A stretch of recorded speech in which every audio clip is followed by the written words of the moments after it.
You know that every relationship has its own up and downs. Every relationship has challenges. Every relationship has conflict. And conflict is very normal and it's very natural when it comes to relationships. Even as siblings, sometimes we have misunderstanding with them. Even twins, sometimes they have misunderstandings. And so in relationships, when these challenges come, we have to find the right approach to solve the problem and still build the bond between our partners and I. So in this video, I'll be giving you 5 tips that you can implement to overcome challenges in your relationship. So if you're interested, then you definitely have to stick around. So the first thing is communication, my dear. You cannot have a healthy relationship without communication.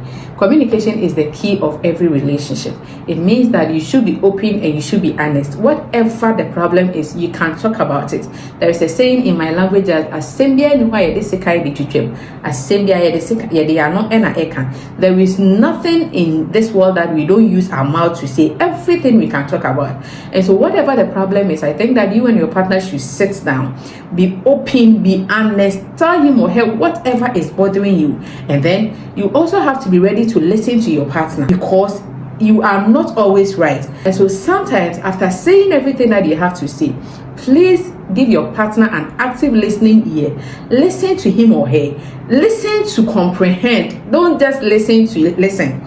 Listen to understand whatever he or she is saying. And then you try as much as possible to attack the problem. Attack the issue at hand. Don't attack your partner. And that is how you are. This is what you always do. No. When you do it that way, you can't solve the conflict. And so you attack the problem. This is what has happened, and this is what we are dealing with right now. It is not about this is how you are. This is what you always do. When you bring these statements in your communication, my dear, you cannot solve your conflict and you cannot overcome challenges.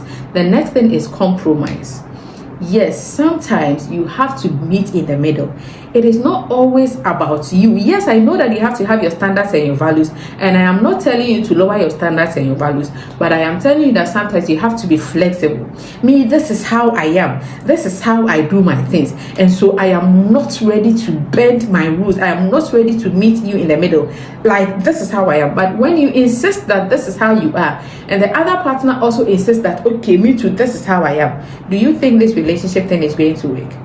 No, I am not sure it's going to work. So if you want to overcome challenges in your relationship, my dear, sometimes you have to be ready to compromise. Sometimes you have to be ready to be flexible. Sometimes you have to be ready to meet in the middle. The third thing is that you have to have a sense of empathy.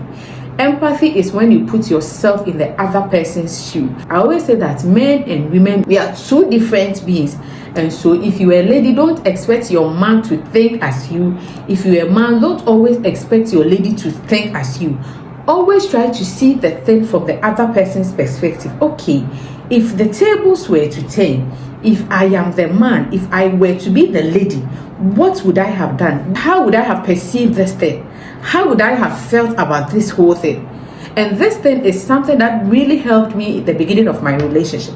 I always tried as much as possible to look at things from the other person's point of view. Try to put yourself in the shoes and then feel whatever the person is feeling. So having a sense of empathy is very important when it comes to relationship.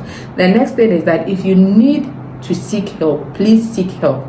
You see, especially in my part of the world, we don't really use counselors and therapists. Why should I go to a counselor and tell him or her my problem? But then, knowledge is not in one person's mind. There are things that you might see to be very big, but you go to a counselor or you go to a relationship coach, and then he or she can direct you, okay, do it this way, do it that way, do it that way.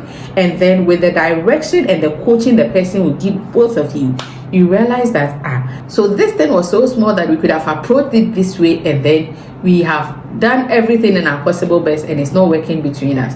On that note, please, if you need a relationship coach to talk to, please don't hesitate to contact me on either IG or Facebook. My handle is Ekwenyame on all social platforms. Send me a message and then we can talk about whatever problem that you are having with your partner. That is, after you've communicated, you've tried to compromise, and then you've tried to look at things from the person's point of view. If it is still not working, please, you are free to contact me. I'll have a one-on-one coaching session with you, and then we'll take it from there. The next thing is that sometimes you need to take a break. You know, when people are too close to us, sometimes we tend to take them for granted. And when the person is not around us, or when we take a short break to reinvent ourselves, to relax ourselves, to have personal times with ourselves, that is when you realize that, oh, okay, I miss this person. This person has an influence in my life. This person is really important to me. You sit down to reflect on your relationship, give yourself time, give yourself space, and then you come back and sit down and talk about whatever was bothering you. I think that if you are able to follow these 5 approaches, whatever challenge that is in your relationship, you can overcome most of them. If there is any other approach that you think when we implement in our relationships, it will help us to overcome challenges or deal with conflict, then please put in the comment section for me. Let me take this opportunity to give a shout out to Edward Kwache.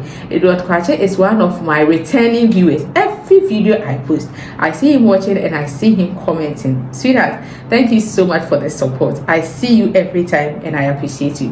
And then Antoinette Saki, I thank you too, and I thank you for watching this video to the end and for always coming around. And to all AN family, I thank you so much. Please subscribe to my channel if you haven't done that, and I'll see you in the next video.